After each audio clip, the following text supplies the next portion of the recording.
Shalom, salam damai sejahtera dan penuh sukacita di dalam Tuhan kita, Yesus Kristus. Senang menyapa Bapak Ibu Saudara dimanapun berada di kesempatan yang indah untuk kita menerima berkat kebenaran firman-Nya yang pastinya memerdekakan. Amin. Mari kita arahkan hati kita siapkan hati kita untuk terima berkat firman-Nya. Kita tunduk kepala, kita berdoa. Bapa, kami bersyukur di pagi yang luar biasa Tuhan membangunkan kami. Kami percaya kalau Tuhan mempercayakan hari ini, ada berkat Tuhan, ada penyertaan Tuhan, ada urapan yang baru buat setiap kami. Berbicara lewat mulut lidah hamba-Mu Tuhan, menyampaikan isi hati kami, menyampaikan isi hati-Mu. Dan biar setiap hati kami boleh menerima firman-Mu, menjadi bagian kekal, menjadi rema dalam kehidupan kami, menuntun kami Tuhan kepada setiap kehendak-Mu. Dan biar lewat hidup kami Bapa semakin memuliakan nama Tuhan.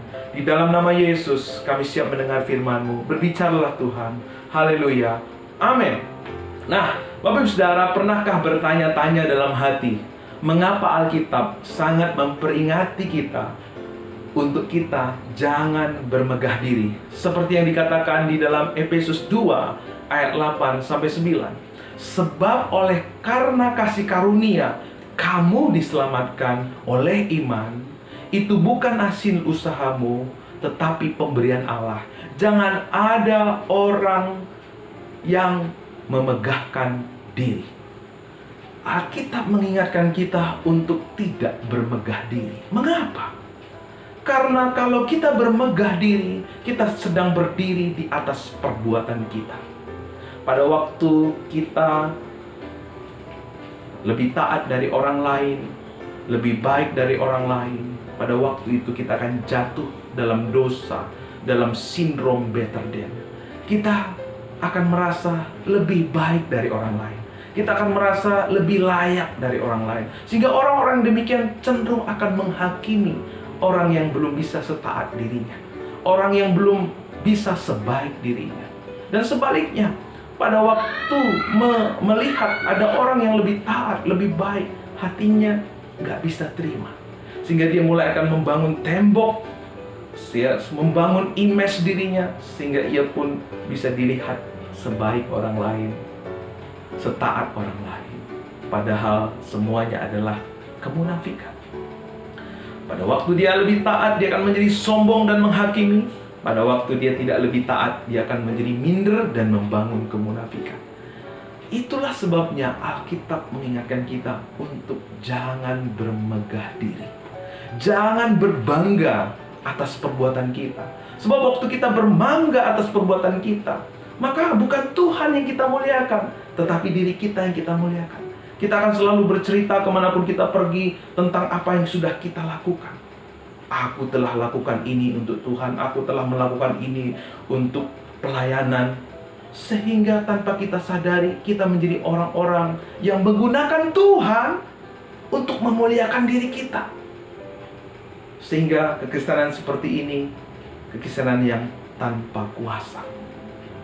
Pada waktu ada orang yang tidak menghormati kita, tidak menerima kita, tidak mengakui apa yang kita buat, kita jadi kesal. Kita jadi marah, kita jadi mundur, kita jadi ngambek dan mundur dari pelayanan kita. Itulah sebabnya Bapak Saudara, kita melarang kita untuk jangan bermegah diri. Kalau bermegah karena pelayanan dan apa yang diperbuat untuk Tuhan, yang seharusnya salah satu yang paling bermegah adalah Paulus. Tetapi Paulus ada seorang yang tidak mau bermegah. Seperti yang dia katakan dalam Galatia 6 ayat 14. Tetapi aku sekali-kali tidak mau bermegah selain daripada salib Tuhan kita Yesus Kristus. Sebab olehnya dunia telah disalibkan bagiku, dan aku bagi Tuhan. Paulus memberi teladan kepada kita. Dia sudah memberi hidupnya. Dia sudah meninggalkan segala kenyamanan. Seharusnya kalau bermegah, dialah yang paling pantas bermegah atas apa yang dia perbuat kepada Tuhan. Tetapi Paulus berkata, aku tidak mau bermegah atas perbuatanku. Aku hanya mau bermegah karena salib Kristus. Saudara, kalau kita menyadari akan apa yang Kristus sudah lakukan kepada kita, di dalam kasih karunia-Nya, Dia telah mengerjakan keselamatan kita. Dia telah memberikan hidupnya buat kita. maka kita tidak akan mampu menjadi orang-orang yang bermegah diri. Kita akan menjadi orang-orang yang hanya bermegah karena apa yang Tuhan sudah perbuat buat kita. Karena apa yang Tuhan sudah selesaikan buat kita. Dia sudah menerima kita. Dia sudah mengasihi kita. Dia sudah mati dan menyediakan semua yang kita perlukan dalam hidup kita. Di dalam kematian anaknya, kita sudah diterima, kita sudah dihargai. Sehingga kita tidak lagi perlu hidup untuk itu semua. Kita tidak lagi hidup untuk mengejar pengakuan, penghargaan, atau kemuliaan untuk diri kita sendiri. Sebaliknya, kita akan hidup untuk memuliakan nama Tuhan. Amin. Pada waktu ada orang yang belum setaat kita berdoa, Tuhan, tolong aku, pakailah aku untuk menolong saudaraku. Karena dia sudah lama menjadi orang Kristen tapi hidupnya belum berubah. Pakailah aku Tuhan untuk menjadi berkat buat dia. Dan pada waktu saudara melihat orang yang lebih taat dari saudara, orang yang lebih baik dari saudara kekristenannya, saudara berkata dalam hati, Tuhan, kalau Tuhan memberkati si Anu, kalau Tuhan memakai si Anu, aku percaya Engkau Tuhan yang sama mampu memakai aku, mampu memberkatiku. Orang itu menjadi motivasi buat kita. Kita tidak lagi ada kekuatan untuk menghakimi. Kita tidak ada lagi kekuatan untuk membangun kemunafikan. Kita melainkan hidup kita memuliakan nama Tuhan. Amin. Pada waktu kita melakukan ketaatan dan pelayanan, walau kita tidak dihargai, walau kita tidak diakui, kita tidak menjadi marah. Karena kita melakukan itu semua bukan untuk penghargaan dan pengakuan manusia, melainkan sebagai rasa syukur kita. Karena Tuhan sudah menerima kita, menghargai kita, bahkan menyelamatkan kita, menyelesaikan dosa-dosa kita, persoalan kita yang terbesar. Dia sudah menyediakan semua yang kita butuhkan, sehingga kita hidup dalam kehidupan iman yang tulus, ikhlas, dan murni di hadapan Tuhan. Kemanapun kita pergi, kepada siapapun kita bertemu, mulut kita selalu menceritakan tentang perbuatan Tuhan. Bukan lagi perbuatan kita, tetapi perbuatan Tuhan. Sehingga lewat apa yang kita saksikan, lebih banyak lagi orang memuliakan nama Tuhan. Amin. Ingat, jangan pernah bermegah lagi karena perbuatan saudara, karena ketaatan saudara. Kita hanya bermegah karena perbuatan Kristus, karena apa yang Kristus sudah selesaikan di atas kayu salib. Lewat ini semua, hidup kita lebih lagi memuliakan Tuhan. Amin. Mari kita berdoa. Terima kasih Tuhan, Engkau menyelamatkan, menebus kami, menyediakan semua yang kami perlukan dalam hidup kami. Engkau menerima kami, menghargai kami, mengakui kami, mengasihi kami.